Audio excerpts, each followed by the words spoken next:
Chúa đã đặt tôi giữa anh chị em. Và Chúa mua cú cho hôn này. Và Chúa cũng ban anh chị em cho tôi nữa. Thế và Chúa mua này cho cú thế. Nên anh chị em hãy cảm thấy chúng ta như một người nhà với nhau. Ta sử sáng có nên xa rồi. Bây dùng đồ lấy ít chảy nảy sư. Ngày hôm nay tôi sẽ chia sẻ lời Chúa cho anh chị em. Lúc nào cú sáng mua và Chúa cho đủ cho là có bây sau này. Cuối buổi tôi sẽ cầu nguyện cho anh chị em.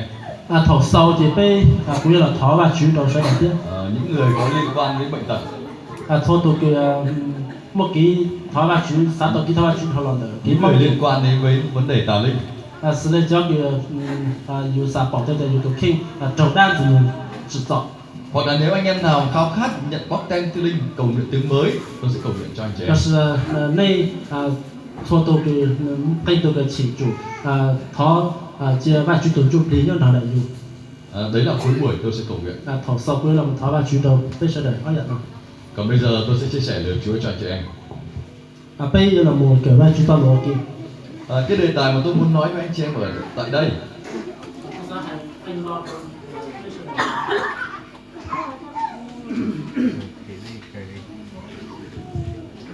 đó là tấm lòng trong sạch hay ô uế.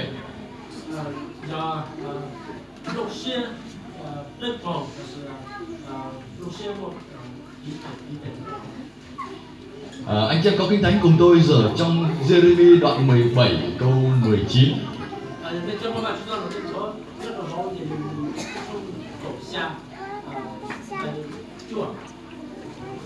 Một số người có kinh thánh trong điện thoại đúng không?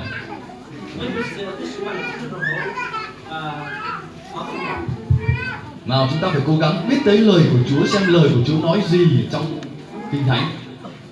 Bây giờ chủ xây và Chúa toàn luôn hải bình trả nhất là không thống tới. Tôi sẽ đọc từ câu 9 cho đến câu 10.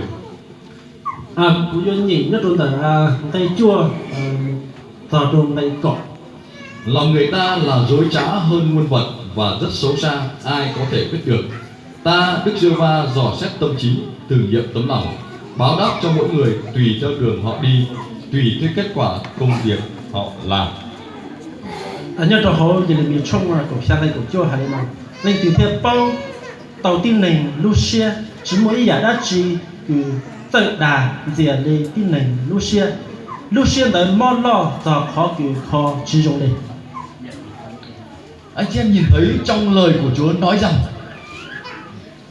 bây giờ được bỏ thì và chúng ta luôn hay là lòng của người ta là xấu xa và dối trá hơn muôn vật.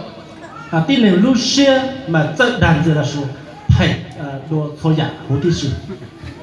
Nghĩa là điều đó trong lòng của chúng ta luôn luôn có vấn đề với tội lỗi. Còn đây mà sự là bây thôi lên thôi tù mà thổ từ là bây thành mua do ký thổ nhân nào bây. Hôm nay chúng ta trong sạch và yêu mến Chúa. Nung nào bây của lúc này đơn phú bu trổ và chú tiền. Chúng ta nói với Chúa rằng Chúa con yêu Ngài. Bây hãy đối với Chúa tiền và Chúa ơi cú lũ con dâng hiến cho Chúa. Cú mua cú ít phải cỏ chú con. Vụ mùa này con làm được 10 bao lúa. Chỉ không là cú sâu đâu cổ nam đây. Con dâng cho Ngài 5 bao lúa. Cú mua kia rồi con xuân na kia là chú. Con nuôi được 10 con dê. Cú nhiều tao cổ từ. Con sẽ dâng cho Ngài 3 con dê.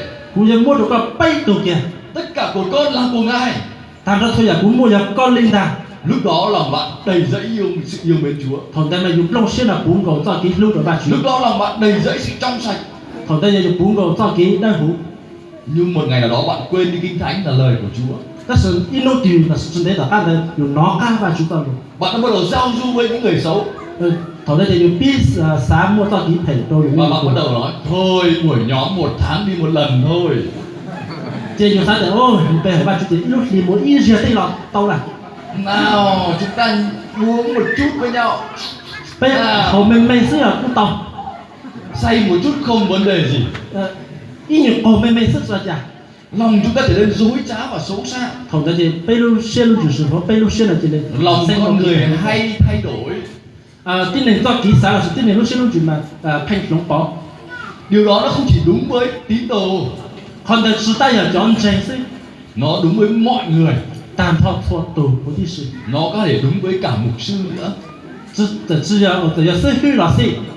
Bạn thấy có những người thậm chí là mục sư họ cũng sa ngã. nên bỏ ra tiền ít thế tự nhiên lấy là xây hư là lấy ẩu tôi tên kỹ Bạn đại ngạc nhiên tại sao họ yêu mến Chúa như vậy, chỉ bây giờ chỉ lưu và chữa nữa nhưng sau một thời gian họ lại phạm tội. 但是真得找干的是故崩几草几草 Bởi vì trong Jeremy đoạn 17 câu 9 có nói: trở nên bây giờ cũng nhớ trở hậu gì để mình冲vào cổ xa đây cổ chua lòng người là dối trá và xấu xa hơn mọi vật. vì tin này lúc xưa lúc chứ mà tất đàn gì là sự thành cho thôi Nên anh chị em yêu dấu của tôi cho cái ti cái cũng lưu này phải giữ được lòng của mình. nhớ chủ truy tàuอยู่lúc xưa lúc chứ Tôi lên đây cùng anh chị em. cũng tua rõ này số đại Cái áo này lúc đầu lên nó rất là sạch và trắng, thổi cũng tua thì cũng lúc cho nó đây bầu thế hú chả nhưng mà bởi lên đến đây khoảng được 2 ngày rồi, tua phải là tàu để on luôn ở đây có vết đen rồi. từ lúc thì cho nó gì thì pin Tối hôm qua tôi ngồi trên bếp rồi đun củi nằm mà cú rồi đồ chung thế khó tả và bồ hóng đã bẩn trên áo của tôi rồi. ba tờ trên cho đấy thì lấy mua tay khó đúng cho đồ để cũng để cho nó Tôi không mang áo dự phòng cũng sử dụng cả chỉ cho đó thế nên tối nay và ngày mai, rồi lên tới mòn nó thế tà kỳ ngày kia tôi về đến Hà Nội, nà kỳ cũng một giờ luôn đã Hà Nội chắc chắn áo tôi sẽ bẩn. cũng lúc cho nó gì nghe chủ kẻ xí Nên cái áo nó không sạch được luôn luôn, cũng lúc cho nó mình chỉ là thổi tuy hú xì và tôi cần có xà phòng để giặt nó. cũng xá tàu chua thua khúc đoàn tức là thua Nên lòng của chúng ta cũng giống như chiếc áo lúc sạch lúc cho nên bẩn. là bây lúc xe lúc chỉ cũng thông của lấy lúc cho cái lúc sẽ hú cái lúc sẽ cũng kẻ thế Nên áo chúng ta lúc bẩn phải mang ra suối cùng một xà phòng để giặt nó. cho nên là thổi bây lúc cho để là bây chủ tông ca một đã đi một thua Nên đây là điều chúng ta phải giữ lòng mình trước Chúa luôn luôn. còn đây là không được bây chủ tông truy bây lúc xe lúc truy tới và truy để thế Nào chúng ta xem một câu kinh thánh khác nữa ở trong Thi Thiên 139. bây giờ là chúng ta lúc thấy nhớ rồi hậu cùng tới câu chung ít của Chúng ta sẽ nhìn thấy lời Chúa ở trong đoạn này. Thi Thiên 139 câu 23. tới câu chung ít của bây giờ chuông đây mình một bây Đây là điều rất hay Thi Thiên đã viết. còn bây giờ ít khó cứ dụng xa cứ rất là không đến câu Các bạn trẻ có dám cầu nguyện lời cầu nguyện này không? cho luôn đây của xã thó và chuyện trời đây không thấy bao là cũng là hại Tôi sẽ đọc câu 23. cũng nhớ nhìn từ đây một tay Đức Chúa Trời ơi, xin tra xét con và biết lòng con, xin thử nghiệm con và biết tư tưởng con, thử xem con có lỗi ác nào không và dẫn con vào con đường đời đời. anh hay đi nó và chú ấy thó có chua cú lu xe thó có sĩ thiên thua tây kỳ cú lu xe xã sánh rồng lì chạy Ở đây tác giả đã kêu cầu Chúa xem đã thử thách con. nhớ rồi nó và nó cũng hay và chú ấy thó có sĩ cú Để xem trong lòng con có lối ác nào chăng. sai họ cú lu xe luôn chú cú mua tây giả tí phải đã chỉ Bởi vì trong lòng chúng ta luôn luôn có lối ác. vì họ biết lu xe luôn chú mà mua thua giả tí phải cũng có Nếu bạn không chịu tẩy rửa lòng mình bằng sự ăn năn, bằng sự kêu cầu Chúa, giờ bây giờ tôi biết tây kỳ phải tiếp về thâu lòng được họ cứ lên tí thầu trâu và chú này tất cả đàn ông nghe tôi nói này, cho đến nay sẽ là nồng của hai tự dưng vợ chúng ta đã sinh chúng ta cho chúng ta 10 đứa con. thì bây giờ bọn này thì khởi bây cổ từ mình mà Tất cả đàn ông phải nghe này, cho đến nay chúng ta nồng ngày trước vợ chúng ta rất là xinh, thống thế mà bây giờ bọn này dùng câu chắp là lúc đó chúng ta lấy vợ chúng ta chỉ có ở đây lấy vợ khoảng bao nhiêu 15 tuổi. bây giờ là vừa bọn này dùng gì trả tiêu cổ chi sống thế ạ Cô ấy rất đẹp, ôi mình mà dùng câu chắp là nhưng bây giờ 10 đứa con rồi, ta sự tại nên dùng cổ từ mình lại cô ấy xấu như bà già. lâu rồi chuột bò đến đầu đấy thế Nhưng chúng ta nhìn thấy thì bây giờ bỏ một cô khác trong hội thánh, ôi liệu tôi nhất rồi hấu dùng phần trên là chả nhớ dùng mất mất rồi chúng ta, tư tưởng chúng ta, thì ôi nó bây giờ không mua không nghĩ về vợ của mình nữa, thì sát toàn những bọn này là mà cứ bị nghĩ về vợ của vợ người khác. chứ từ họ sát toàn liệu tôi thế Có phải điều đó là xấu hay không? bây giờ giảm đây giá khó ký sát phải sử dụng Bạn phải tẩy rửa lòng của mình.